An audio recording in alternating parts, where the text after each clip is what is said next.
Je veux entretenir la vie de mes sols. Bactéries, champignons, quelles pratiques pour orienter les mécanismes écologiques à des fins productives? Je le disais, ce titre est peut-être un petit peu long, mais finalement, l'orientation des mécanismes écologiques à des fins productives, c'est finalement tout simplement la définition de l'agroécologie. Et pour ça, visiblement, ce n'est pas moi que vous attendiez, mais bien les autres intervenants, à savoir Marc-André Sellos du Muséum national d'histoire naturelle, Sarah Singla, agricultrice et formatrice, et puis Samuel Boucher, agriculteur et conseiller agricole indépendant.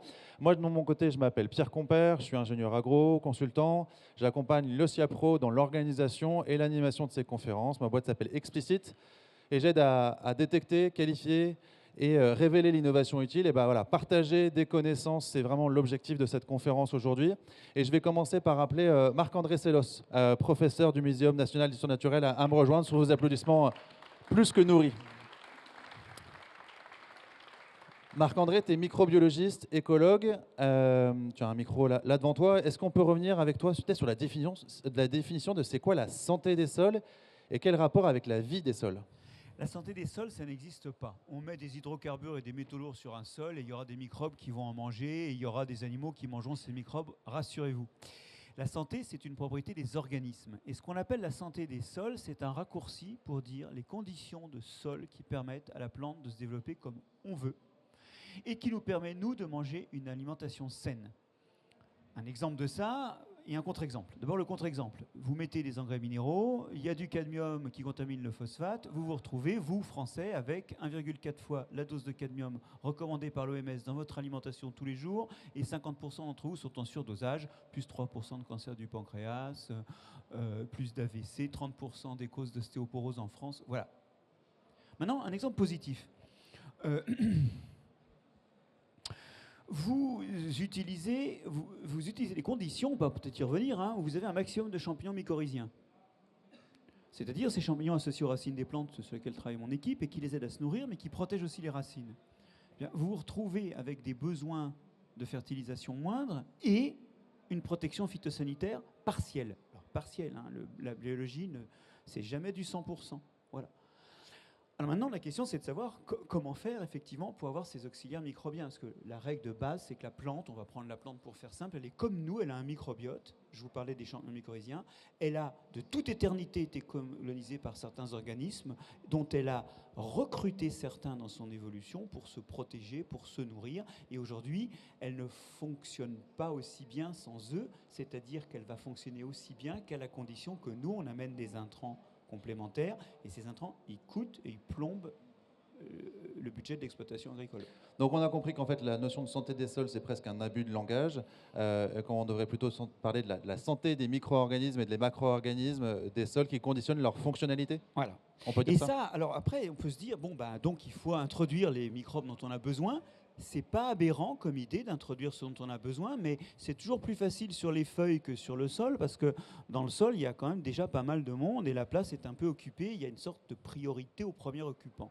En revanche, il y a une chose qu'il faut absolument penser à faire et qu'il faudra faire même si on introduit les microbes que l'on souhaite, par exemple des champignons mycorhiziens, par exemple des bactéries auxiliaires de ceci ou de cela. Il y a des choses qu'on devra faire si on veut que ce qu'on a payé reste. C'est 1. Pas leur casser la gueule. C'est con, mais le labour, ça casse quand même la gueule de pas mal de choses, en particulier des champignons et des filaments de champignons qui se retrouvent dilacérés. 2, les nourrir. Alors ça s'appelle, puisqu'ils sont associés aux plantes, ça s'appelle mettre des plantes en permanence. C'est des couverts permanents, c'est jamais de sol nu. Au passage, ça a d'autres rôles, parce que par rapport à l'érosion, c'est très important aussi. Et puis la dernière chose, c'est d'avoir des apports qui sont ceux que le sol a reçus de tout temps et qui sont compatibles avec la vie des sols. Et notamment pour les apports de fertilité, c'est pas de la fertilité minérale, parce que ça c'est brutal, ça conduit la plante à congédier justement ces champignons mycorhiziens, ça perturbe la vie des sols, en tout cas ça l'oriente vers une autre direction que celle où les plantes se développent bien. Il faut apporter la fertilité sous forme de matière organique. Et là encore, ça tombe bien parce que cette matière organique aura d'autres propriétés sur la rétention d'eau ou la stabilité mécanique des sols. En fait, à chaque fois, cette idée, toujours couvert, amener de la matière organique, pas labourer autant que possible, parce qu'il y a des fois on n'y arrive pas, mais il faut le faire sincèrement, il faut l'essayer sincèrement avant de dire là je peux pas. Ces 3 solutions sont des solutions à d'autres problèmes. On pourra en parler longuement, des problèmes climatiques. Mais on va laisser peut-être les autres intervenants, eux aussi, en parler. Et justement, je vais demander à Sarah Singla de me rejoindre, là aussi sous vos applaudissements. Sarah qui est agricultrice et formatrice en agronomie. Bien sûr. Sarah, tu es donc agricultrice, tu as développé tout un tas de pratiques sur ta propre exploitation. Aujourd'hui, tu prêches la bonne parole en étant formatrice et en accompagnant d'autres agriculteurs. Marc-André l'a dit, en fait, il n'y a qu'à moins labourer, couvrir le plus possible, regarder de près la matière organique. Bah, finalement, c'est facile, quoi. Pourquoi tout le monde ne le fait pas? Alors, il y a En plusieurs. collant bien le micro sur le menton. Vous Non, entendez comme là ça, comme ça. Voilà, Comme ça. parfait. Ok. Ben, en fait, il y a plusieurs freins. Il va y avoir un frein psychologique. On a peur de changer. Alors qu'aujourd'hui, je dirais que c'est beaucoup plus facile de se lancer qu'il y a 20 ans. Parce qu'il y a 20 ans, on n'avait pas on avait la trésorerie, mais on ne savait pas faire. Aujourd'hui, on a de bons exemples dans tous les départements. Donc là, il y a le frein psychologique. Après, il y a le frein social. Il y en a qui aimeraient changer, mais ils ont encore quelqu'un sur la ferme qui leur dit non, non, non, tu continues ce qu'on avait fait jusqu'à présent. Et après, il peut y avoir aussi des freins quelquefois financiers ou autres. On va y revenir. Est-ce que tu as des exemples du coup? Est-ce que c'est un type d'agriculture, l'agriculture de conservation? Parce que finalement, c'est ça dont on parle. On parle aujourd'hui d'agriculture régénératrice qui finalement s'inspire de ces principes qu'évoquait Marc-André de l'agriculture de conservation des sols. Est-ce que c'est une agriculture qui marche mieux pour les grandes cultures, pour le sud de la France, pour l'élevage? Est-ce que voilà, on peut faire une typologie d'agriculture adaptée plus ou moins à ce mode de production? C'est une agriculture qui fonctionne partout. On a des exemples dans le monde entier sur tous les types de sols, qu'on soit éleveurs, céréaliers, arboriculteurs, viticulteurs. Donc ça, c'est une excellente nouvelle parce que les sols fonctionnent partout de la même façon. C'est simplement les plantes que l'on va faire pousser dessus qui vont varier en fonction du climat que l'on a. D'accord. Eh ben on va poursuivre la discussion avec Samuel, l'agriculteur indépendant, Samuel Boucher. Salut Samuel. Bonjour à tous. Est-ce que tu penses, comme Sarah, que finalement, bon, il y a des freins, on l'a dit, psychologiques, techniques ou matériels. Vous êtes à peu près d'accord sur l'idée de ces pratiques à déployer. Pas complètement, on verra, j'imagine qu'il y a quelques nuances. Est-ce que, voilà, toi, tu recommandes aussi, ça y est, il suffit d'arrêter le labour, par exemple, c'est facile? Non, en fait, je pense que le titre le dit, je veux entretenir mes sols. Je pense que tout agriculteur veut entretenir ses sols, mais il n'a pas toujours conscience de ce qu'il fait de moins bien par rapport à ce qu'il pourrait faire de mieux. Pour moi, le labour, c'est une partie du problème. Le vrai problème, c'est qu'on n'a pas une agriculture d'approche globale. C'est-à-dire que là, il y a des éleveurs sûrement dans la salle. On ne leur a jamais parlé que leurs effluents, selon comment ils allaient les stocker, avec des fumières étanches parce qu'on les a mis aux normes, correspondra déjà à un mauvais effluent qui ne va pas enrichir le sol, mais dans certains cas, à l'inverse, le dégrader. La multiplication du lisier, la méthanisation qui débarque gentiment avec de plus en plus de matière organique engrais, fertilisante, qui finalement est rassurante pour l'avenir, mais en fait au détriment d'une partie des ouvriers du sol qui vont se retrouver au chômage. Donc il n'y a pas d'autre solution que de voir le sol, l'agriculture en approche globale, c'est-à-dire tout est relié, et c'est bien ça qui complique les choses avec des gens qui nous entourent, nous paysans, qui voudraient nous simplifier les choses en faisant du commerce avec nous au fond. Que ce soit la fertilisation, l'impact des engrais est connu et reconnu, mais pourtant pas diffusé auprès des agriculteurs. On parle beaucoup des plantes dans la fertilisation, jamais du sol. On fait des fausses analyses de terre dont personne ne lit les contenus pour finalement regarder la page 4 de qu'est-ce qu'il faut mettre. Et quand on regarde ce qu'il faut mettre, c'est par rapport aux plantes. Il n'y a même pas besoin d'avoir fait cette analyse de terre-là. Donc on est dans une espèce d'apparence d'entretenir nos sols. Donc là, maintenant, il faut qu'on se mette au boulot, parce qu'il y a urgence. Ça fait 30 ans qu'on parle de ces sujets-là en France. Il n'y avait personne qui nous en parlait. On était tout seul à chercher des chercheurs à l'étranger, etc. Il y a des instituts des sciences du sol dans d'autres pays que la France. Chez nous, il n'y a rien du tout. On ne nous en parle pas. Il n'y a rien du tout, mais il y a Marc-André Sellos qui est avec nous. Mais il n'y a pas un institut des sciences du sol qui ne se consacre que au sol. Il y a quelques pédologues à INRAE, mais je crois que c'est savoir qu'il y a un enjeu à venir conforter cette discipline qui a perdu un peu, qui n'avait plus tout à fait le vent en poupe historiquement. Mais les autres pays ont des reculs. Vous voyez ce que je veux dire? On parle sur des faits. Ils vont nous expliquer la diminution du lessivage de l'azote. Ils vont nous parler de la dégradation des molécules chimiques. Aujourd'hui, on a parlé de l'air, de l'eau, mais on ne s'est jamais occupé du sol. Le fond de nos problèmes sur l'air et l'eau, c'est le sol. On en est, je pense, tous les trois convaincus. Voilà. Marc-André, est-ce qu'on connaît le sol? Alors, je voudrais déjà répondre sur une chose, c'est que c'est vrai qu'il n'y a pas d'institut du sol. Il y en a eu un à Nancy, mais bon, il a un peu fondu et il s'est écroulé. Mais le truc, c'est que c'est peut-être notre force. C'est que le sol, il est apparu à des gens qui étaient des mycologues, ça c'est mon chemin à moi. Il est apparu à des gens qui sont dans des instituts d'agriculture ou des instituts de foresterie ou dans des laboratoires qui s'occupent d'autre chose, de l'eau par exemple, qui s'occupent d'autre chose que le sol lui-même. Et ça les prépare peut-être à avoir une approche plus systémique, cette approche systémique précisément qui nous a manqué. La question c'était... Est-ce qu'on connaît le sol? Finalement, est-ce que ça reste une boîte noire ou est-ce qu'on arrive maintenant à comprendre ces mécanismes? On le connaît infiniment plus qu'on ne sait s'en servir. C'est-à-dire que la façon dont on sait s'en servir n'utilise qu'une toute petite fraction des connaissances qu'on a sur le sol. On pourrait terriblement, prodigieusement mieux faire avec les connaissances qu'on a. Après, il faut l'avouer. C'est comme tout, on ne connaît pas tout le sol. Et je vais vous donner un exemple de boîte noire du sol, c'est les virus. Racontez-moi une histoire sur les rôles écologiques des virus des sols, sachant qu'il y a plus de virus dans les sols que de n'importe quoi d'autre de vivant. Puisque chaque Marc-André, vivant... pour tout, j'aurais bien retourné la question, parce que franchement, moi, je me sens un peu incapable de répondre à, Non, mais à cette question. on mais est tous en fait, incapables encore. voilà. Ça veut dire qu'il y a des zones d'ombre, et quand ces zones d'ombre s'éclairciront, on s'apercevra qu'une partie de nos bonnes recommandations à la date d'aujourd'hui mérite d'être nuancées. Voyons-nous en évolution de ce point de vue-là. Voyons-nous plein d'humilité. Aujourd'hui, on voit bien les défauts d'une agriculture qui est basée sur des intrants, engrais minéraux, pesticides, qui, au moment où elle a été inventée, a parfaitement résolu le cahier des charges, la quantité. Ça a été sa vertu. Ça a été une invention géniale. Il n'y a plus de disette. Sauf que ce qu'on bouffe n'est pas forcément génial et qu'en plus, l'outil de production, notamment le sol, se dégrade. D'où le pas que nous faisons aujourd'hui. Mais ne soyons pas naïfs. Demain, avec d'autres connaissances et en main les conséquences des bonnes recommandations qu'on a données, on verra que Marc-André, c'est la fin, c'est le début du 21e siècle. C'est vraiment pas moderne. Enfin, dans 50 ans. En attendant, c'est peut-être trop moderne encore. Sarah, du coup, en gros, on a compris, quoi. On sait ce qu'il faut faire. Pourquoi, encore une fois, je reviens là-dessus, c'est si difficile et surtout peut-être par quoi on commence. Je suis un agriculteur, ok, vous m'avez convaincu. Il y en a un dans la salle, il se dit, ça y est, banco, c'est pour moi. Ok, mais il commence par quoi? On commence par mettre en place un couvert végétal. Et le couvert végétal est valable pour tout le monde. Et le couvert végétal, en fait, on a dit qu'il fallait végétaliser les sols toute l'année. Pourquoi? Pour capter l'énergie lumineuse. Et vous avez de la chance parce que le soleil se lève tous les matins. Et c'est gratuit. Et c'est parce qu'il y a un couvert végétal qu'on pourra ensuite limiter le travail du sol. On sait très bien que le semi-direct, ça ne marche pas. Je peux vous montrer plein d'exemples d'échecs. C'est parce qu'il y avait du semi-direct sans aucun couvert végétal au préalable.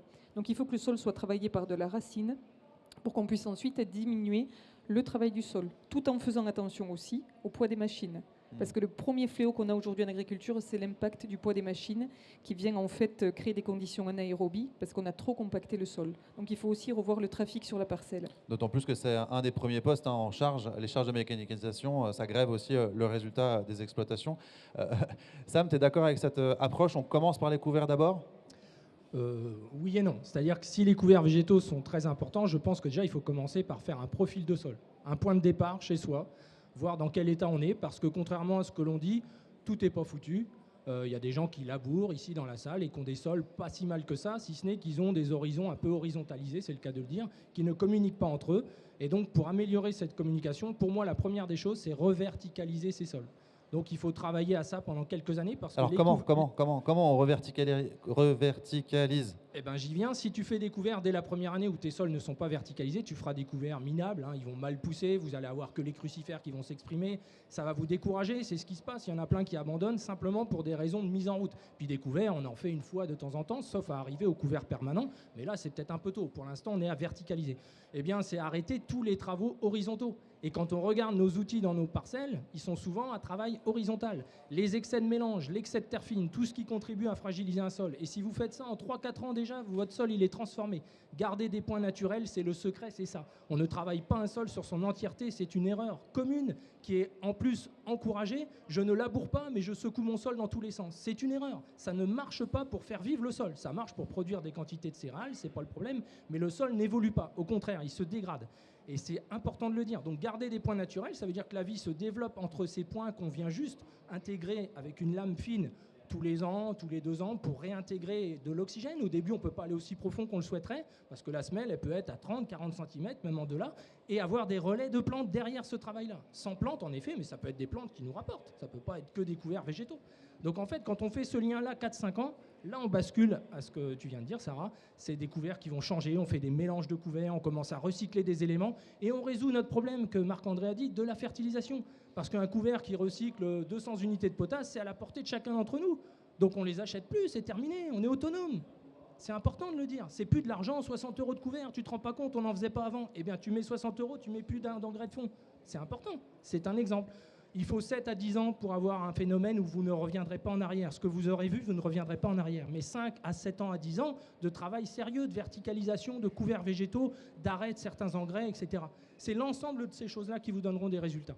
Et juste pour compléter, donc la porte d'entrée vers l'agriculture de conservation, c'est le couvert végétal. Mais après, pour dire par rapport à toi, c'est vraiment ce diagnostic qu'il faut faire, et pas uniquement la verticalisation, c'est aussi peut-être de chauler, drainer, si besoin. Parce qu'il y a certains sols aujourd'hui que l'on peut voir en France, on est à 4,5 de pH et ça ne pousse plus. Donc il faut vraiment refaire ce diagnostic de base d'agronomie, la fertilité hydraulique, la fertilité d'amendement basique et aussi la verticalité de la structure. Et puis voir si on n'hérite pas d'une semaine de labour qui en fait que le sol est raccourci et que la partie profonde est inaccessible aussi bien à l'eau qu'aux racines, hein. Donc cette histoire de semelle de labour est importante. Mais entre le sol et la plante, c'est la poule et l'œuf. Alors, est-ce que c'est la poule qui fait l'œuf ou l'œuf qui fait la poule? Il y a eu beaucoup de travaux là-dessus. Et la seule chose qu'on sait, c'est que ça marche quand on voit le cycle et qu'on n'essaie pas de prioriser. Ça veut dire quoi? C'est-à-dire qu'il faut regarder à la fois la plante et le sol. Tous les gestes sur le sol sont bienvenus, tous les gestes sur la plante sont bienvenus. Si on ne cible que l'un des deux, on a tout raté. Il faut vraiment concevoir ça comme un cycle, hein. Et donc, il n'y a pas de chapelle là-dessus. Maintenant, par où on commence à agir? Idéalement, sur les deux. Les deux à la fois. Vous parliez de... Vas-y, Samuel, si tu veux... Oui, je voulais dire, à propos justement de cette histoire de labour, couverts végétaux, il faut qu'on ait le courage de dire que c'est deux choses qui ne vont pas ensemble. On ne peut pas faire des couverts végétaux comme on fait en France et labourer tout ça. Tout l'hiver, les couverts sont labourés. En France, c'est comme ça. Moi, dans ma moitié nord à moi.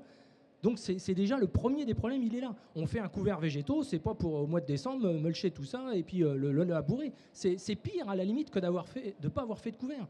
Donc en réalité déjà c'est un truc à la portée de tout le monde, perdre tout son phosphore, sa potasse, son azote, tout ça tout l'hiver, n'avoir des pertes d'argile jusqu'à 90 cm qui viennent s'accumuler dans des horizons horizontaux parce qu'on a un sol qui se dégrade, ça c'est ça le labour d'hiver. Ah ça se reprend bien, je trouve que ceci, cela. Mais le côté pratique l'emporte sur la réalité. Et moins les gens apprendront à lire leur sol, plus ils trouveront tout ça normal. Ça s'arrange tout seul, disent-ils. Sauf que le sol, il a même plus d'argile, il les a perdus dans des horizons à 15, 20, 30, 80 cm. Donc vous voyez, couvert végétal, on a commencé à faire des couverts, mais il faut aller au bout et dire aux gars, n'ayez pas peur de les laisser tout l'hiver, n'ayez pas peur de ne pas les mulcher dans l'hiver, n'ayez pas peur de ne pas faire de l'ensilage ou de la méthanisation avec vos couverts en plein hiver, humide, froid, où le sol déraille déjà. C'est déjà des choses basiques qu'on devrait faire. Sarah, tu es d'accord avec ça? Comment on gère du coup les adventistes? Parce que, sauf erreur, le labour, l'idée première, c'est de faciliter la gestion d'adventistes, de mauvaises herbes. Alors du coup, c'est bien beau de dire qu'il y a des couverts, mais bon, il faut encore arriver à les détruire quand même au bon moment. Enfin, il y a une culture derrière à mettre en place. Comment on gère ça? Là déjà, pour rejoindre ce qui a été dit, c'est de ne pas considérer le couvert comme une contrainte, mais comme une véritable opportunité. Et se dire que le couvert végétal, c'est une culture à part entière.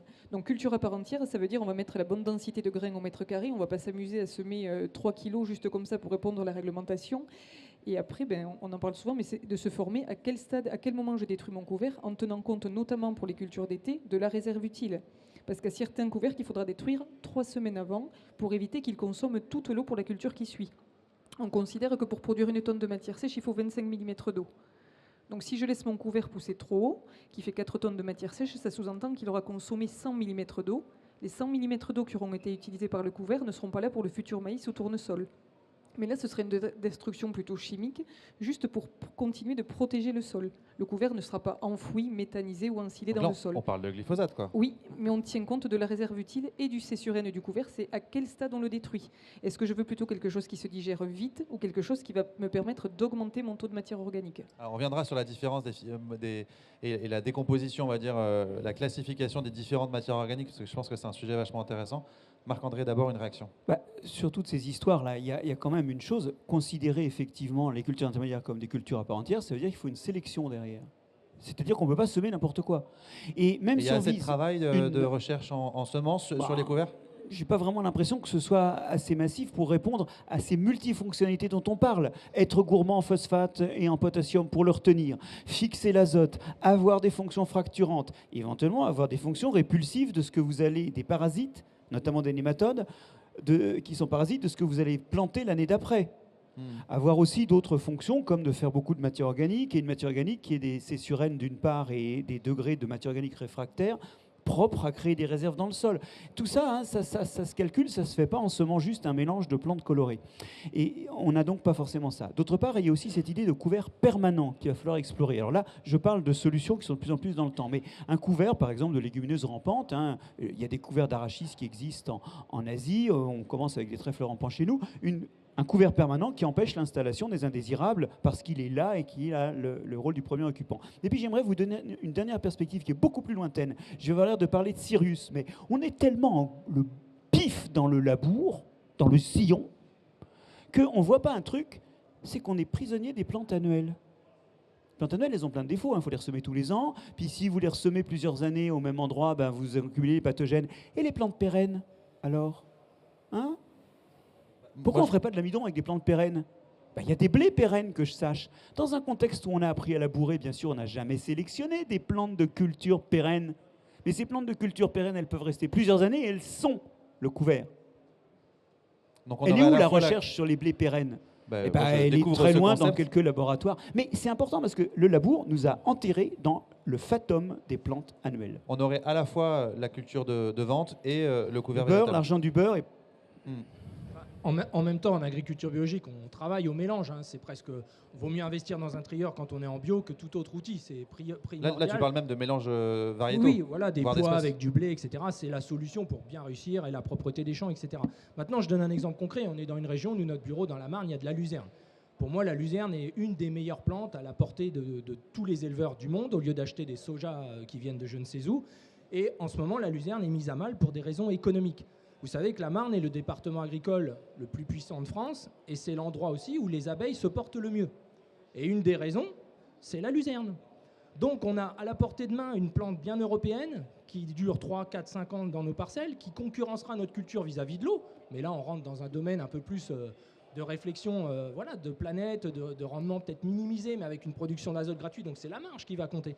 Mais je pense que la luzerne pourrait être réintroduite dans beaucoup de régions si on cherchait des débouchés. Et là, on aurait notre couvert, pour le coup, très efficace et productif d'une protéine de qualité où il y a de la méthionine, de la lysine dedans. C'est bien meilleur qu'un soja à la con auquel il faut rajouter autre chose, par exemple. Sarah, moi je voudrais t'entendre qu'on revienne sur cette notion de diagnostic, de matière organique, de fertilité biologique des sols. Voilà, quel est selon toi le bon outil et comment on peut savoir si j'ai la bonne matière organique au bon moment pour mon couvert ou mes cultures de vente? Alors sur le diagnostic de fertilité biologique, on va prendre des outils simples, gratuits. Déjà de sentir le sol. Est-ce qu'il sent bon ou pas? Un sol qui fonctionne, il sent bon. Si on a un sol qui sent mauvais, ça veut dire souvent qu'on est en condition anaérobie. Et après, c'est le slake test. Donc le slake test, vous prenez une bouteille d'eau, vous coupez le col de la bouteille, vous mettez un grillage à poules en haut, vous remplissez votre bouteille d'eau et vous mettez un échantillon de sol sec dans le grillage à poules et vous regardez comment ça se comporte. Si le sol reste intact, ça veut dire qu'on a suffisamment d'activité biologique, notamment des mycorhizes. Si en revanche tout le sol finit au fond de la bouteille, ça signifie qu'on a perdu la colle, la glomaline qui était sécrétée par les micro-organismes. Donc ça, c'est sur l'activité biologique. Et sur les types de matières organiques, là, c'est le fameux C sur N. Donc, moi, je schématise rapidement avec du jaune et du vert. Qu'avez-vous donné à manger à vos sols depuis 10 ans? Si on est sur de la paille de blé, de la paille d'orge, de la paille de maïs, de la paille de colza, on est sur du jaune, du blanc, du jaune. Donc là, c'est comme si on nous donnait frites, pâtes, choucroute, frites, pâtes, choucroute. On est dans un sol qui va être engorgé en matière organique stable. Là, il faudra apporter quelque chose de vert, un digestif. Donc le digestif, ça va être soit des légumineuses, des luzernes, des pois, des sojas, des féveroles, ou alors ça sera des couverts qu'on aura détruits avant le stade de floraison. Parce qu'avant le stade de floraison, les plantes sont toujours vertes. Ça veut dire qu'elles vont relancer la machine, elles vont ramener du sucre rapide au niveau du sol. Et une fois qu'on a fait ça, après on regarde, on gère les apports de jaune et de vert au cours des années qui suivent. Marc-André, il existe quand même des analyses de sol qui permettent justement de qualifier si je suis plutôt de la matière organique stable ou de la matière organique libre, et donc du coup de pouvoir piloter, par exemple avec ce petit outil cet outil de la décision vert-jaune que vient de présenter Sarah. Les analyses de sol, on ne les jette pas toutes à la poubelle quand même, Non, bien sûr, mais en collant bien le micro. la réponse à la question est oui. Mais ce n'est pas un microbiologiste qu'il faut demander d'expliquer qui fait ces analyses et comment on les fait. En revanche, moi j'ai une inquiétude, et donc je ne réponds pas à la question, je réponds à une autre qui m'intéresse plus. C'est qu'aujourd'hui, la matière organique, on l'a un peu évoqué, il y a la concurrence de la bioénergie qui est beaucoup plus rémunératrice, et aujourd'hui la matière organique, elle part vers des méthaniseurs. Alors, le méthaniseur, c'est vertueux pour le climat, parce que vous faites du CO2 qui vient d'être pris par les plantes que vous méthanisez dans l'air, vous ne créez pas de nouveau CO2. Okay. Mais si vous mettez la matière organique dans le sol, elle va mettre, pour les fractions les plus récalcitrantes, 100, 500 ans à être respiré et à retourner dans l'air. Il est où le meilleur stock de carbone? Il est où le meilleur pour le climat? Ah bah oui, mais aujourd'hui, l'énergie est mieux payée que l'agriculture. Et donc j'en viens à une conséquence importante de ça, c'est que si aujourd'hui, dans l'indifférence générale, la méthanisation est en train de piquer ce que les sols doivent avoir pour, rappelons-le, entretenir leur vie, stocker plus d'eau, et puis aussi être plus cohérent et résister mieux à l'érosion, si aujourd'hui on est en train de piquer ça au sol, c'est notamment parce qu'il y a une indifférence générale de la population. Mais ce qui nous manque aussi, c'est une conscience citoyenne de ce que sont les sols et du fait que nous sommes faits de sols. Qui ici n'a aucun rapport avec l'agriculture et est venu en simple consommateur? Bon, là, il y a un petit biais de sélection. Il y a peut-être un petit biais de sélection, mais On est aussi à pro. à part un bizarre que je salue affectueusement, à part un bizarre ou deux, en fait, tout le monde s'en fout de l'agriculture et tout le monde s'en fout encore plus des sols.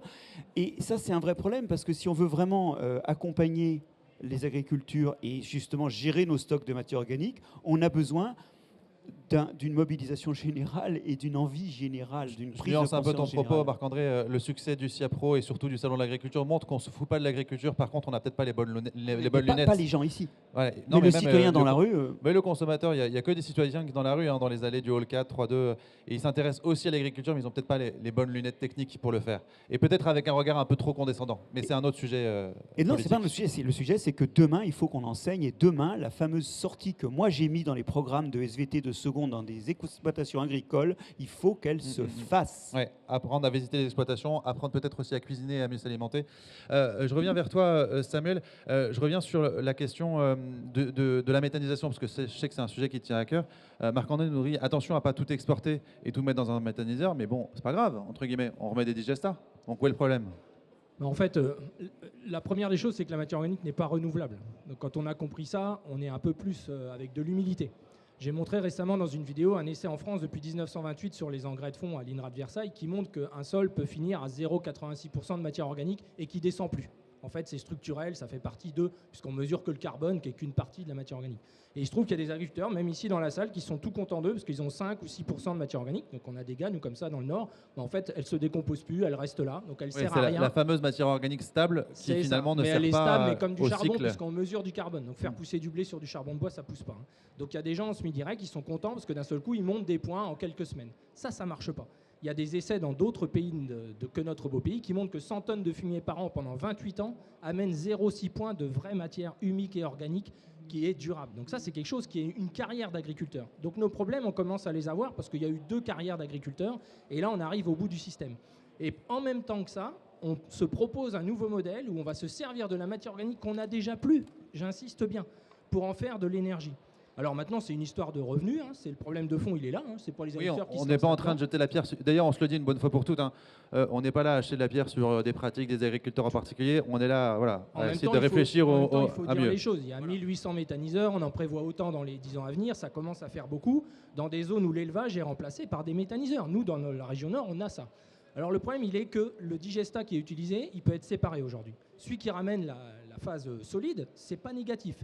Mais au lieu de ramener le digestat liquide sur des sols nus, j'ai fait un maïs en silage, le sol est nu, je ramène le digestat dessus, c'est nul. 2 fois on perd la matière organique. Une fois parce qu'on a enlevé le maïs, la deuxième fois parce qu'on ramène un produit minéralisant et un peu merdique. Le carbone liquide, il y a des chercheurs qui nous bassinent avec ça. Qu'est-ce qu'un champignon a quelque chose à faire d'un carbone liquide? Moi je ne suis pas ingénieur, mais je sais très bien que ça c'est une erreur. C'est-à-dire qu'au final, il y a des ouvriers dans le sol qui n'auront plus de job parce que la matière organique qu'on leur propose de décomposer ne les intéresse pas. Ils disparaîtront. Et on a un problème dans nos sols agricoles, principalement en moitié nord, en tout cas de ce que j'observe, qui est bactérien. Des champignons, des mycorhizes, on n'en a pas, on n'en voit quasiment pas. C'est une réalité. Sinon, nos pailles se décomposeraient intégralement, il ne resterait pas les nœuds, les parties ligneuses, qui sont décomposées par les champignons principalement. Donc on a déjà un problème de fonctionnement de sol, et en plus, on vient leur amener un nouveau problème, trafic sur les sols. Le poids des machines, les tonnes aujourd'hui de digestat font plus de 60 tonnes et sont autorisées sur la route. Et on s'étonne ensuite que dans les champs, les vers annécis qui crient au secours.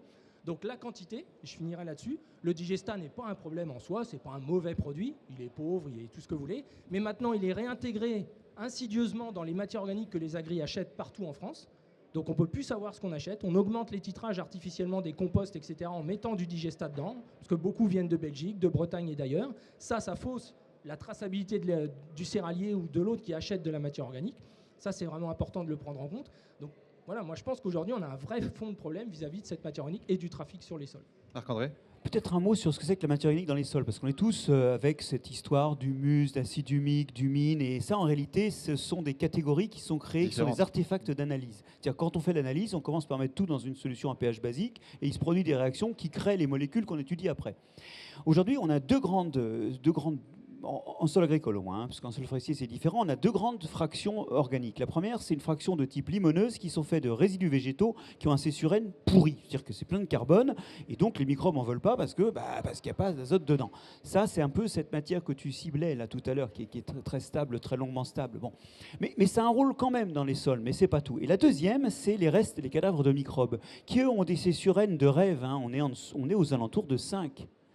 Mais simplement, quand un microbe crève, il finit par être dans un creux d'argile ou dans un petit bout, entre 2 morceaux de pierre, et il est physiquement inaccessible à ceux qui pourraient le manger. Cette partie de la matière organique là, qui est également stable, elle est de taille plutôt argileuse par la granulométrie, et elle n'est pas accessible, et donc elle est stable en dépit d'un C/N favorable. Ça veut dire quoi? Ça veut dire que quand on veut stocker dans les sols, c'est bien qu'il y ait une activité microbienne. C'est un truc un peu paradoxal, ça, hein, parce que la voie qui va stocker dans la fraction argileuse, c'est le cadavre microbien. Du coup, quand on met des digestats, qui sont pratiquement minéralisés, hein, leur C/N, il est inférieur à 10, et souvent même inférieur à 1, les digestats de méthaniseurs. Il faut mettre de la matière organique pour que des organismes se développent sur l'azote et le phosphate amenés par les digestats et en complétant en carbone avec la matière organique fraîche. Et ça nous fera des cadavres de microbes et ça va stocker. Voilà quelques considérations. Oui, donc ce que j'entends, c'est pas forcément la méthanisation. En plus, on aura une conférence dédiée à ça juste après. Mais c'est encore une fois gérer la coexistence et toutes les matières organiques ne se valent pas. Et nourrir le sol surtout. Et nourrir le sol. Parce que le méthane, c'est quoi? C'est du CH4. Le méthaniseur a digéré tout ce qu'il fallait, tout le carbone qui était à l'intérieur, que ce soit du fumier, nos excréments ou autre. Donc ce qui va ressortir, c'est du carbone très très stable. Et si on doit schématiser les sols, aujourd'hui un sol, c'est quelqu'un qui n'a pas mangé depuis 3 semaines, qui va tomber dans les pommes. Qu'est-ce qu'on lui donne à manger? Un sucre. Un sucre rapide. On ne lui donne pas une tarte aux pommes noire carbonisée qui est passée au four. Sinon, on le constipe et on le bloque. Mais c'est ce qui se passe aujourd'hui avec la méthanisation. Donc il faut vraiment laisser un couvert au sol. Il faut éviter de tout donner au méthaniseur. C'est ça. C'est trop d'export tue le sol. Oui, je pense qu'il faut dire aux agriculteurs les limites de la méthanisation qu'ils ne leur aient pas dit jusqu'à présent, hein. C'était très difficile il y a 10 ans même de parler de ça sans dire vous êtes contre. Mais non, on peut parler des choses sans être pour ou contre. C'est une intensification supplémentaire sur les sols par le trafic, par la demande de succession de cultures qui sont récoltées, qui ne sont pas laissées là. C'est un peu comme les cives. On commence à faire des couverts dont on a parlé. Les cives, les cultures intermédiaires à vocation énergétique. Alors on fait un couvert, donc c'est noble. Ça y est, on se rassure, on dit on fait un truc bien. Oui, mais si j'emporte tout... Mais oui. On l'a donné aussi aux animaux. C'est-à-dire que maintenant, des couverts qu'on devait laisser pour les sols, il faut qu'on les fasse pâturer. On n'est pas foutu de les laisser pour nos sols, bon sang de bonsoir. Donc il y a toujours une raison qu'on va encore un petit peu plus loin. Donc il y a quand même beaucoup de régions, là où la méthanisation se développe le plus, ce n'est pas les régions les moins intensives de France. Donc quand on regarde les sols, et je pense qu'on fait partie des gens qui allons les regarder, ils sont quand même assez fatigués. Donc d'accentuer avec plus de trafic tout au long de l'année par le poids des machines, les conditions de récolte et les produits liquides qu'on ramène dessus, parce que c'est majoritairement du liquide, ça ne peut pas être favorable à un bon équilibre de sol et au fait qu'il se retape. En fait. Vous allez croire que j'ai rien compris, mais je viens quand même insister. Finalement, vous êtes en train de nous dire il vaut mieux nourrir le sol pour que le sol nourrisse la plante que nourrir la plante. Pourquoi finalement je ne viens pas directement nourrir la plante? Parce que finalement, c'est un bon pilotage. Les plantes ont toujours poussé dans le sol. Et quand on les met hors du sol, on peut effectivement fébrilement amener des choses pour compléter, mais ça coûte cher, et 2, c'est pas ce à quoi elles sont adaptées. Les plantes sont adaptées à vivre dans le sol, et après elles se nourrissent. Ça, c'est important de voir une chose, c'est qu'en agriculture, ce que l'on veut demain, c'est que les organismes trouvent les conditions où ils s'épanouissent. Et le labour, c'est pas épanouissant pour les champignons ou pour les animaux. Des sols perturbés où il n'y a pas assez de matière organique, c'est pas bon pour les racines des plantes. Il faut retrouver la logique évolutive qui permet l'épanouissement des différentes espèces en présence. Pour schématiser, quand on nourrit la plante, c'est comme si on nous nourrissait en intraveineuse. Quand on nourrit le sol pour nourrir la plante, on utilise en fait notre tube digestif, et les micro-organismes et les plantes préfèrent toujours les acides aminés issus de la décomposition de la matière organique que de manger uniquement du minéral. Et ça fonctionne comme nous. Hier, Franck Bechler, qui est l'associé de Frédéric Thomas, que j'ai fait intervenir sur le sujet des biosolutions, et puis je vous ferai parler évidemment de biosolutions, de biostimulants, de biocontrôle juste après, disait moi mon sol je le considère comme le rumen de ma vache. Je considère mon sol comme une vache, et donc je suis intéressé au microbiote de ma vache, et je fais gaffe au microbiote de mon sol. Il faut reconnaître qu'aujourd'hui on considère que nourrir son sol c'est lui amener des fertilisants ou des composts organiques, c'est nul, il faut lui mettre juste des plantes. Le sol il s'améliore déjà avec du blé, du colza, c'est une réalité, même organique, un colza c'est améliorant pour un sol, un blé aussi. Mais quand on regarde que le sol ne mange pas la matière organique qu'on lui laisse, qu'on retrouve des fois 3 années d'assolement dans une parcelle Eh bien, c'est pour ça qu'on est en déclin. Et vous ajoutez à ça un travail du sol intensif, beaucoup de terre fine qui réduit les choses et beaucoup de produits solubles à différents moments de l'activité biologique où on insiste encore pour que ça aille plus, du soufre, de l'azote, etc.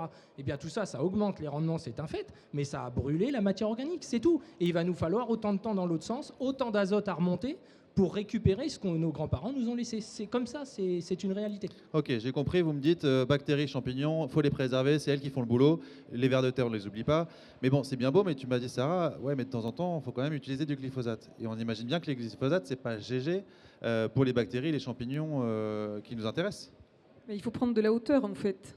Quel est l'herbicide qui a le moins d'impact? Parce que quand on parle d'herbicide, ça c'est l'histoire de l'agriculture qui est née il y a 12 000 ans. Avant on était chasseurs-cueilleurs, on allait dans la forêt, on mangeait ce qu'on trouvait. Et un jour l'homme a voulu se sédentariser, mais à cette époque-là, c'était il y a 12 000 ans, on était Cro-Magnon. Donc comme on a sédentarisé, on a voulu faire pousser du blé devant la caverne. Il n'y avait pas de glyphosate à l'époque, on a pris 2 silex, on les a frottés, on a fait du feu.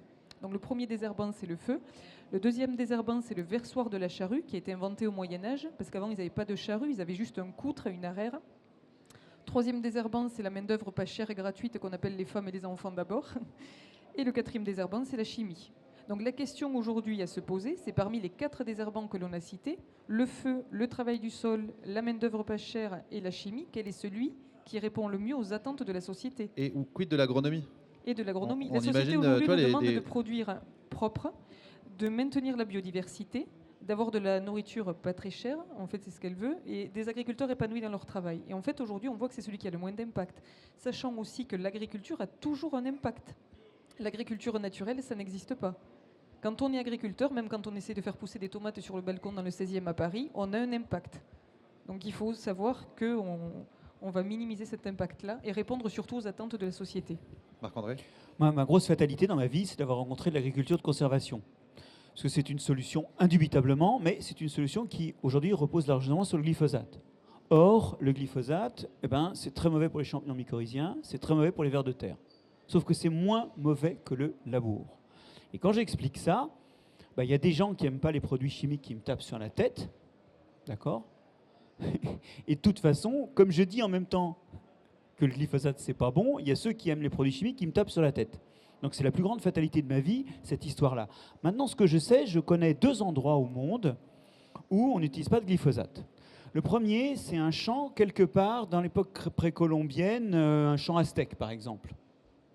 Il n'y a pas de labour, hein, on n'a pas de charrue, on ne maîtrise pas le métal, on n'a pas d'animaux de trait. Ah bah oui.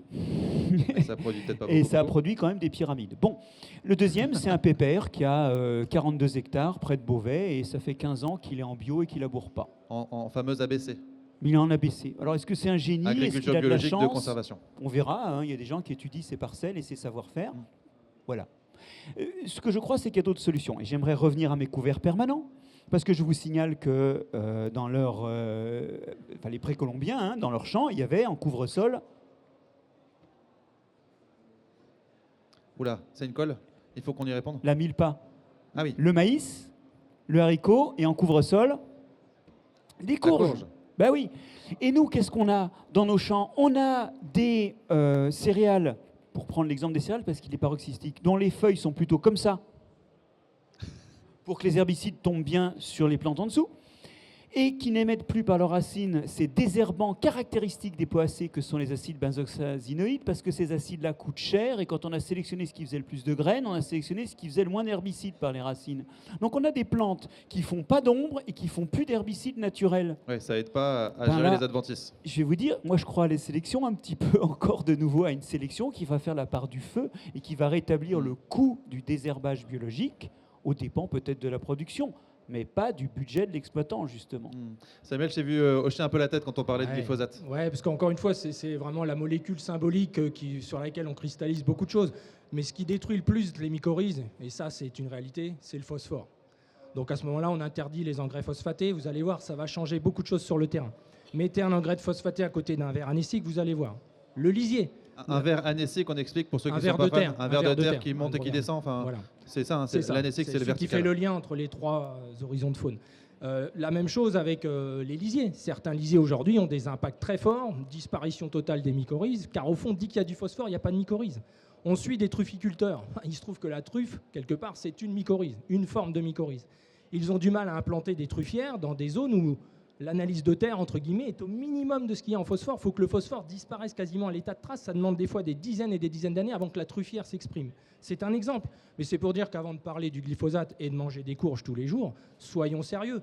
La priorité, c'est le choix des engrais, le trafic sur les sols, ça c'est très important, et revenir à l'horizontalité. Les mycorhizes, c'est des présences racinaires qu'on a découvertes il n'y a pas si longtemps en agriculture. C'était en sylviculture avec les arbres, c'était connu, mais les graminées, c'est 1990 dans ces eaux-là. Et dans les faits, sur les zones agricoles, expliquer que le glyphosate va rentrer dans le sol pour aller tuer les mycorhizes, sincèrement, je pense qu'on rigole là. Non, on rigole pas. On dit il va falloir sortir du glyphosate, mais ceux qui sont sortis du labour, on leur pète pas les couilles et on va de l'avant.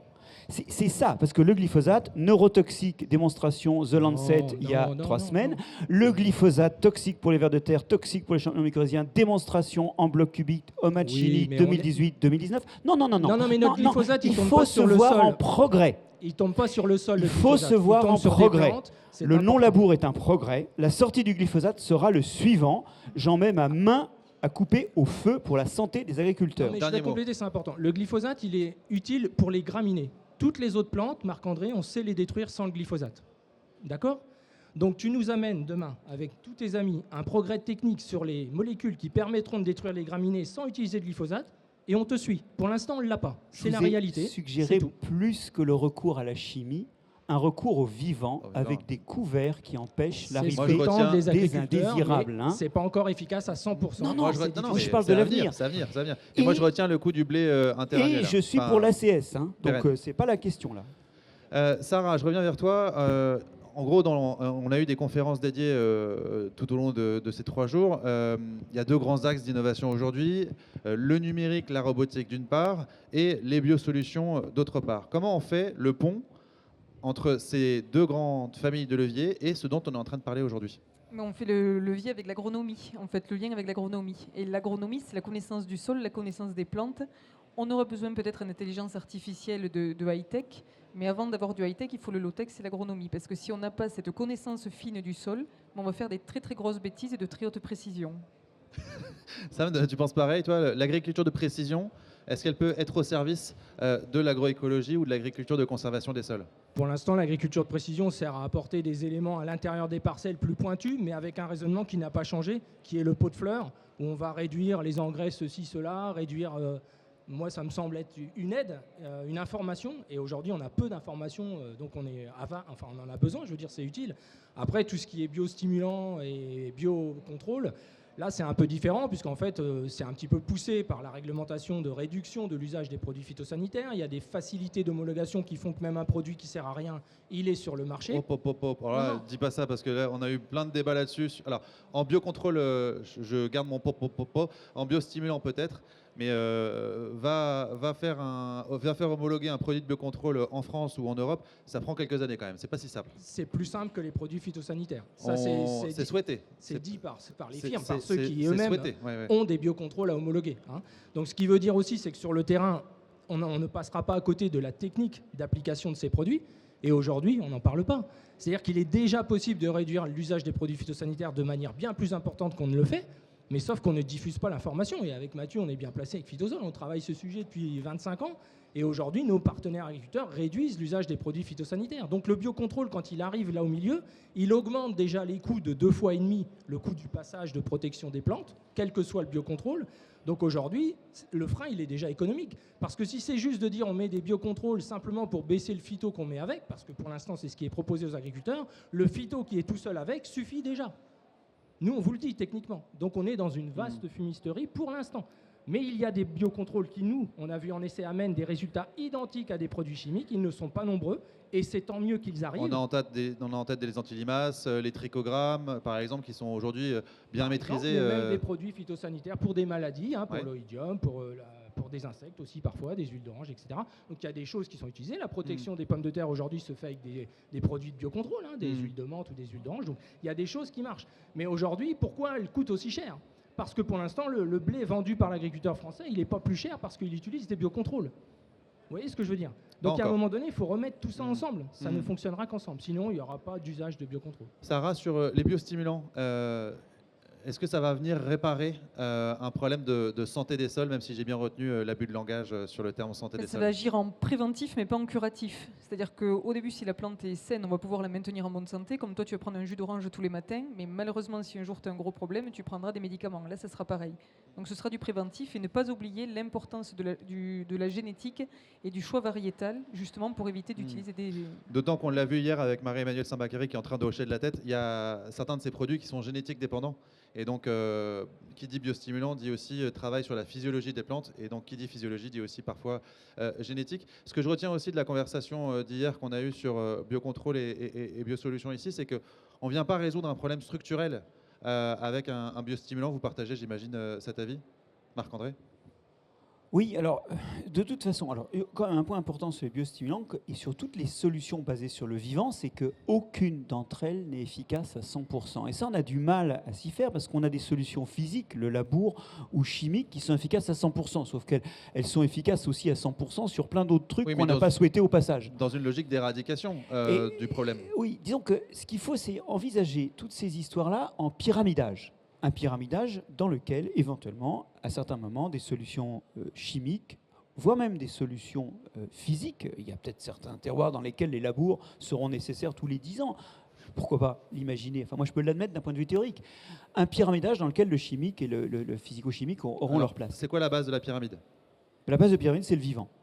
C'est le vivant. C'est d'avoir au maximum, effectivement, le vivant. Et le vivant, en l'occurrence microbien, c'est pas la peine d'acheter des poudres de perlimpinpin partout. Ça peut être bien au moment où on lance un nouveau type d'agriculture, mais une fois de plus, on n'a pas la vie des sols sans la matière organique, sans un minimum de perturbations physiques et sans des couverts permanents. Donc ça peut être bien d'acheter des trucs sur le coup, mais ce qu'il faut surtout, c'est faire les gestes agricoles qui vont le plus avec la logique biologique que l'on sent dans les sols et dans les agrosystèmes. Biostimulant comme cerise sur le gâteau, peut-être pour aider aussi à passer certains stress, certains caps. Mais une fois peut-être que ce socle pyramidal d'agronomie, de matière organique stable et labile soit bien constitué. Mais la base, c'est le sol. Donc il faut un sol qui fonctionne bien, on l'a dit tout à l'heure, il faut fissurer, remettre des conditions aérobie, chaulées et autres. Si le sol fonctionnera, les plantes s'en sortiront mieux. Mais il y a des biostimulants pour le sol, il faut quand même en parler aussi, les activateurs de sol, etc. Il existe des choses qui fonctionnent très bien, qui sont des aides à ne pas utiliser toute sa vie sans doute, mais qui parfois, lorsqu'on observe des impacts des semelles de labour jusqu'à 80 cm, qu'on a tout essayé pendant 10 ans, eh bien, il se trouve que certains activateurs utilisés 5, 7, 8 ans amènent des réponses extraordinaires à ce niveau-là, et il ne faut pas s'en priver. Sauf que évidemment, c'est pas plus de rendement. On pourrait presque conclure que le sol vivant, c'est pas plus de rendement. Et c'est pour ça que ça change pas tant que ça.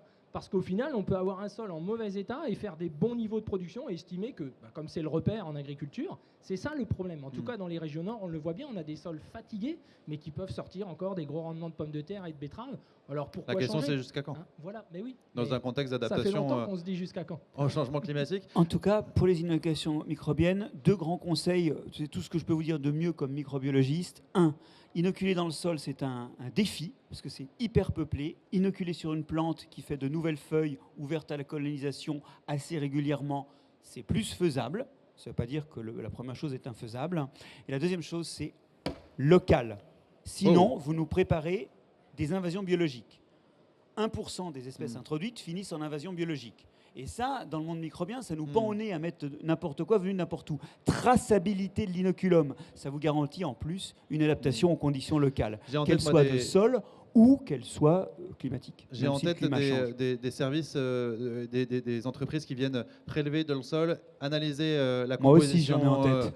La composition microbiologique et amplifier cette composition, et notamment pour des champignons mycorhizaux, avant de un peu la façon dont on fait des pieds de cuve avant de les réimplanter dans le sol, et comme ça on évite un peu cette recolonisation externe qui en plus aura probablement des difficultés d'inoculation comme tu l'évoquais. Sarah, je te vois réagir, tu as envie de compléter le sujet? Le mieux pour les nourrir, c'est de couvrir les sols avec des plantes vivantes qui font de la photosynthèse et qui vont nourrir ces micro-organismes. Parce que si je rachète les bactéries et qu'en même temps je les mets sur un sol nu, elles ne vont pas se développer. Et il y a un microbiologiste qui expliquait aussi que quand on amène des bactéries sur un sol, c'est comme si on achetait une salière et qu'on prétendait saler l'océan avec la salière. Donc en effet, il y aura cette compétition avec les bactéries qui sont déjà là. Moi, les activateurs dont je parlais pour les sols, c'est des activateurs non ensemencés. C'est que des oligo-éléments sur des bases calcaires. Pas moi, ça non plus, je ne partage pas parce qu'il y en a bien assez dans les sols. Il n'y a pas besoin d'aller ramener des choses. Maintenant, voilà, les preuves que j'ai pu voir sur le terrain, après des profils comparatifs pendant des années, c'est avec ce type de produits qui ne sont que des oligos, puisqu'il y en a qui sont plutôt excitants de certaines bactéries champignons, d'autres plutôt modérateurs. Et c'est ces apports-là qu'on a pu voir des effets au bout de plusieurs années. C'est piloter plutôt que de choisir les protagonistes. Vous n'avez pas ce pouvoir. Et ça, c'est vraiment important. Une chose encore que nous montrent bien les atlas des bactéries et des champignons du sol de France sous la direction de Lionel Rangeard, qui est un de nos grands spécialistes des sols. J'espère que vous l'entendrez quelque part dans ce salon. C'est vraiment un type génial. On l'invitera l'an prochain. Ce qu'il montre dans ces atlas qui sont publiés aux éditions Biotope Museum, c'est que on a un écroulement dans les écosystèmes agricoles du nombre de cellules microbiennes. Donc ça, c'est la diversité génétique qui disparaît, mais on n'a pas d'écroulement du nombre d'espèces. Qu'est-ce que ça veut dire? Ça veut dire quand même, pour être positif, que le verre est à moitié plein et que demain, on peut repartir. Et c'est pour ça que quand on fait les gestes que tu dis ou de l'agriculture de conservation, on arrive très très vite à des résultats en quelques années, ce qui est inespéré. Je veux dire, sur le climat, on ne peut pas espérer ça. Dernier point, avant de conclure, on fera une pause, parce que c'était quand même ultra riche, et puis on prendra le temps de discuter ensuite ensemble avec vous, et avec vous surtout, parce que j'imagine que vous avez plein de questions. Finalement, non, on reste ici, me dit-on, derrière. Donc, prenons le temps, et je vais me tourner vers vous pour prendre quelques questions à ce moment-là, ici même. Moi, je voudrais revenir sur la notion de risque. Encore une fois, on l'a dit, ça paraît à la fois simple, mais pas si simple que de passer le pas. Tu as évoqué différents freins, Sarah. Comment, du coup, on peut accompagner cette prise de risque par les agriculteurs? Est-ce que c'est à l'agriculteur d'être en responsabilité seul? Allez hop, je prends le risque. On a parlé ce matin, d'ailleurs, d'agriculteurs qui avaient une moindre aversion au risque et qui savaient naviguer en zone ambiguë. Mais tout le monde n'a pas ce profil-là. Comment on emporte tout le monde dans ces modes de production? Est-ce qu'il ne faut pas un peu sécuriser cette prise de risque? Mais pour sécuriser, il faut aller voir des personnes qui le font et chez lesquelles ça marche. Parce que souvent, on prend exemple sur des agriculteurs qui ont essayé quelque chose, ça a loupé, on ne sait pas trop pourquoi. On dit, tu vois, il a essayé, ça n'a pas marché. On a des exemples aujourd'hui dans tous les départements fonctionnels et aujourd'hui, on n'en est plus au balbutiement, on sait faire. Donc, pour ne pas prendre de risques, on va voir quelqu'un qui sait faire, on va lui demander des conseils et après, on change d'état d'esprit. On ne se dit pas qu'on prend un risque, on se dit qu'on prend une chance. En anglais, ils disent take a chance, ils ne disent pas take a risk. Donc, il faut partir du bon pied dès le départ. Sam, est-ce qu'on ne devrait pas mettre en place des systèmes assurantiels, même si on l'a compris, pour limiter ce risque, déjà commencer par apprendre, avoir des références, être conseillé, accompagné, mais quand même, tu le disais, c'est pas si simple dans les 5 à 7 premières années. En fait, je pense que depuis 35 ans, on parle à peu près de ces sujets-là en France et qui sont mis en pratique. Il y a autant de gens qui sont revenus en arrière que de gens qui ont réussi. Beaucoup se sont extrémisés. Donc je pense que si j'avais un conseil à donner, c'est déjà pas s'extrémiser. Respecter les choses. Certains ont des cultures exigeantes, certains ont des épandages d'effluents à faire. Ça complique encore la mise en place.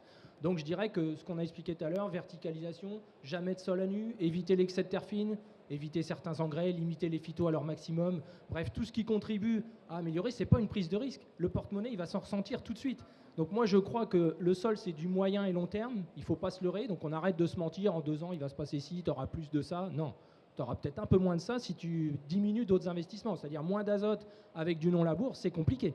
Les premières années, il y a plein de démonstrations en Europe qui le démontrent. Ça veut dire que, vous voyez, la réglementation azote, par exemple, elle n'est pas adaptée à des changements de pratiques culturelles. Aujourd'hui, on n'en tient pas compte. Que tu laboures ou pas, tu as les mêmes droits d'azote. Et pourtant, au début, tu n'es pas dans la même situation et tes rendements peuvent chuter à cause de ça aussi. Donc, il y a des choses très simples. Mais pour moi, il n'y a plus de prise de risque aujourd'hui si on fait les choses, comme on vient de le dire, dans le bon ordre et bien accompagné. Donc, il n'y a pas spécialement à avoir peur. La moitié du monde ne laboure pas, pour ne pas dire les 3/4. On est un peu les derniers des Mohicans. Il va falloir qu'on en soit conscient. Marc-André? Oui, c'est donc 70% en Amérique du Sud de la surface agricole non labourée, presque 40% en Amérique du Nord. Nous, avec nos 5,2% en Europe et 4% en France, on est quand même un peu à la ramasse. Il y a vraiment un problème là. C'est que par rapport à la modernité, nous sommes derrière. Il faut le dire dans ce salon. Nous sommes en arrière. Pour la première fois depuis longtemps, l'agriculture européenne et l'agriculture française est en arrière dans l'innovation. Il faut le dire. Bon, alors maintenant, la question était... C'était sur les assurances. Comment on accompagne la prise de risque? Est-ce qu'on a besoin d'assurer, si ce n'est financer directement ou rémunérer pour bonne pratique? Je ne fais pas d'économie agricole, je ne suis pas agriculteur. Je sais une seule chose. Un peu observateur éclairé quand même. Si vraiment la société a envie que l'agriculture soit multifonctionnelle, qu'elle fasse la qualité de l'air, qu'elle fasse la qualité de l'eau, qu'elle fasse la qualité de l'alimentation, qu'elle stocke du carbone, ce n'est pas gratuit. Et ça veut dire qu'il y a de l'argent à trouver, de l'argent à mobiliser pour aider à cette transition, aider à des investissements, peut-être pas n'importe comment, parce que tu me signalais tout à l'heure des Bon, des cas où finalement on était incité à acheter des trucs qu'on gardait ensuite dans un hangar. Ok, bon, mais il y a quand même des investissements à faire. Et puis il y a du risque à assurer pour que cette voile ne soit pas plus dangereuse que l'immobilisme. Or, aujourd'hui, la profession agricole a toutes les raisons de renacler, de reculer devant l'obstacle. Parce que personne n'est là pour assurer le passage de l'obstacle. Ça, c'est vraiment vital. Et là, on revient à l'idée qu'il faut former, d'où, sans bouder mon plaisir du public qui est ici, ma remarque tout à l'heure sur qui est là. Aujourd'hui, ceux qui doivent écouter ces propos, ce n'est pas vous.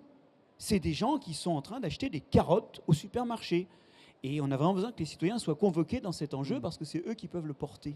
Puis il y a aussi quand même pas mal de jeunes dans la salle, donc je pense qu'il y a aussi des jeunes agriculteurs qui sont aussi, je pense, très avides de ce que vous dites. Sam, tu as encore envie de dire un truc? Oui, la technique qui est proposée là, elle coûte moins cher. On va déjà s'auto-assurer parce Oui. qu'on a dépensé moins. À terme, une fois Entre 3, mais dès tu le parlais début. des 5 à 7 ans là. Oui, tout mais début, le toi. temps hectare, il ne change pas tellement en fait. Il y a des gens aujourd'hui qui font du blé là dans la salle avec 3 heures d'hectare de travail, d'autres 7 heures. C'est ça qu'on observe nous. C'est quand même pas rien. Les heures de tracteur, le fuel, etc. Un tracteur au lieu de 3, etc. Il y a plein de choses possibles. Ça, c'est une réalité. Maintenant, en effet, il ne faut pas mettre tout dans le mauvais sens, hein. Et puis après, la rémunération au prix du blé mondial, c'est vrai qu'il faudra faire des choix. On ne pourra pas rémunérer un blé qui n'est pas produit de manière peut-être aussi propre ailleurs pour les paysans français si demain on s'embarque dans cette aventure. Hein, comme il y a eu à l'époque du Dust Bowl aux États-Unis dans les années 30, on a eu un vrai plan pour lancer l'agriculture de conservation. Bah, nous, il est peut-être temps parce qu'on n'a pas le Dust Bowl, nous on a les coulées debout. Hein, donc c'est un peu différent. Mais il faudra quand même qu'on y réfléchisse. Et par rapport aux assurances, en fait, ce qui va nous faire changer et ce qui nous fait changer aujourd'hui, c'est l'évolution du climat. Parce qu'on est les premiers à subir l'évolution climatique. Et quand on regarde, avant, il y avait 4 saisons, automne, hiver, printemps, été. Maintenant, tu as la saison sèche et la saison des pluies. Et ce qu'on observe partout en France, c'est que les sols en agriculture de conservation des sols s'en sortent mieux. On arrive à produire là où on ne produisait plus.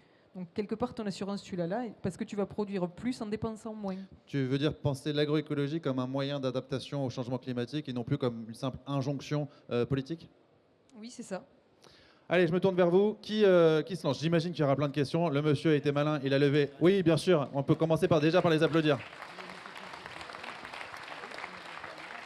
Question courte, hein, ou court témoignage, et puis vous vous présentez Oui, en collant bien le micro sur le menton. bonjour. Donc moi je viens de Charente et j'ai quelques hectares. Et je voulais savoir, concernant les enrobages de semences, ce que vous en pensez, parce que c'est fait pour éliminer les champignons pathogènes qui sont nocifs pour la santé humaine. Mais c'est aussi quelque chose qui empêche les mycorhizes. Donc j'aimerais savoir ce que vous en pensez. Qui se lance? Sam. Nous, personnellement, au quotidien, on pense que l'avenir passera par le traitement de semences, qu'on le veuille ou non, parce qu'on a déjà des exemples qui peuvent permettre de limiter presque intégralement les interventions aériennes.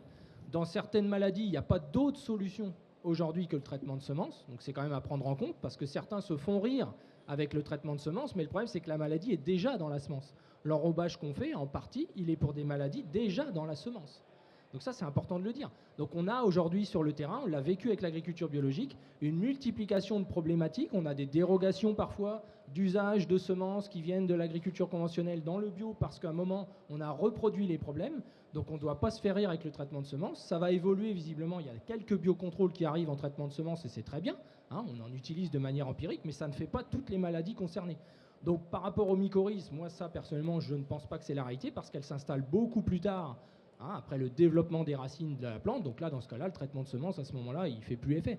Il est là pour protéger l'enjeu de l'agriculteur, qui est de semer sa graine et de réussir. À un moment donné, tu vois, c'est comme ne pas mettre d'antilimace à cet endroit-là, parce que, mais à un moment, on est dans l'idéologie. C'est-à-dire que si tu as perdu ton semis, tu recommences alors. C'est ça le projet. Alors écologiquement, c'est mieux de recommencer, de retravailler la terre, de ressemer un coup de plus. Donc il faut qu'on soit conscient qu'on n'a que ça pour l'instant.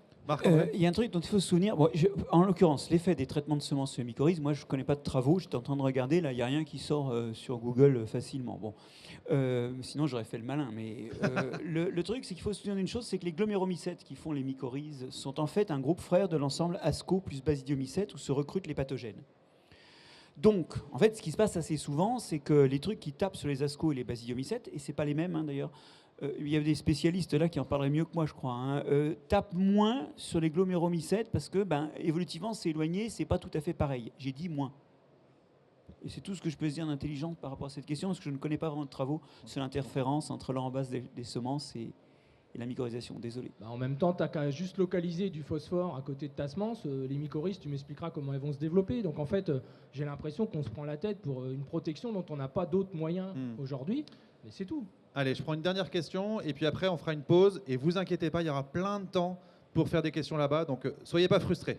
D'accord Christelle, madame, l'une ou l'autre, qui se lance, débrouillez-vous. Allez, madame, vous travaillez à l'IFOCAP, j'ai l'impression. Bonjour, Julie Néraud. Donc moi, je suis viticultrice depuis 13 ans. Je vous remercie beaucoup pour la qualité des échanges. Moi, voilà, entre ce que j'ai appris à l'école, ce que j'ai commencé à mettre en place, ce qu'on me dit maintenant, c'est un peu difficile de s'y retrouver. Il y a un moment, voilà, on tapait sur le glyphosate. Maintenant, on se dit qu'en fait, c'est pas si pire. Ça se complique. Je m'intéresse beaucoup à mes sols. Le problème des couverts, c'est que nous, il faut qu'on les mette en place fin août, début septembre, où on se retrouve dans des périodes sèches, ça lève pas. Il faudrait qu'on les détruise. Maintenant, on a des risques de gel au printemps. On se retrouve obligé de détruire nos couverts avant qu'ils aient porté assez. Donc ça nous engrange des frais. On les détruit trop tôt. Et en même temps, on sait que si on les laisse en place, on se retrouve avec un risque de gel qui est accru. Donc je vous avoue que là, moi, je suis dans une période où je ne sais plus si j'arrête de biner, j'arrête de désherber, je ne sais pas mettre des couverts en place. C'est compliqué, quoi. Mais là, il y a des couverts végétaux comme des trèfles que tu vas pouvoir semer fin août, début septembre, qui vont pousser en fait pendant tout l'hiver, rester à ras du sol pour éviter le risque de gel, et qui ensuite entrent en dormance à partir du mois d'avril. Donc ils ne seront pas du tout concurrentiels avec la vigne pendant l'été, et ils repartent tout seuls l'année suivante. Donc ça t'évitera tous les ans de venir semer. C'est des trèfles de contre-saison en fait. Et en C'est plus, des trèfles méditerranéens, et qui poussent uniquement pendant l'hiver. Et comme ils vont se dessécher au mois d'avril, ça va te faire un mulch qui va limiter l'évaporation de l'eau du sol aussi et protéger ta vigne. Et en plus, certains sont des répulsifs du Xiphinema index, le nématode qui est le vecteur du cournoyer. Alors, je ne sais pas dans quelle région vous êtes, hein, mais Val-de-Loire, oui. Alors, ce n'est pas franchement une région fandarde hein, pour l'équilibre entre les pesticides et le rendement. Il y a des régions plus simples. Mais je voudrais vous rappeler une chose qui est un peu oubliée à cause de la structure de notre agriculture, c'est que des moutons ou des canards, ça gère un couvert. Arriver à réintroduire l'élevage et travailler les modèles de polyculture élevage, c'est souvent effectivement quelque chose qu'on entend dans l'agroécologie. Je ne te redonne pas la parole. Il faut des animaux. Voilà, ça sera peut-être le mot de la fin. Ça aide en tout cas à entretenir la vie de mes sols pour orienter les mécanismes écologiques à des fins productives. Encore une fois, ne soyez pas frustrés, je vous promets, on prend 45 minutes là tout à l'heure dans le Café des Agris. On fait une petite pause de 5 minutes et on se retrouve là pour ceux qui veulent poser des questions. On prendra le temps et ce sera une séquence dédiée à cela. En tous les cas, on peut déjà très chaleureusement vous remercier tous les trois pour votre intervention.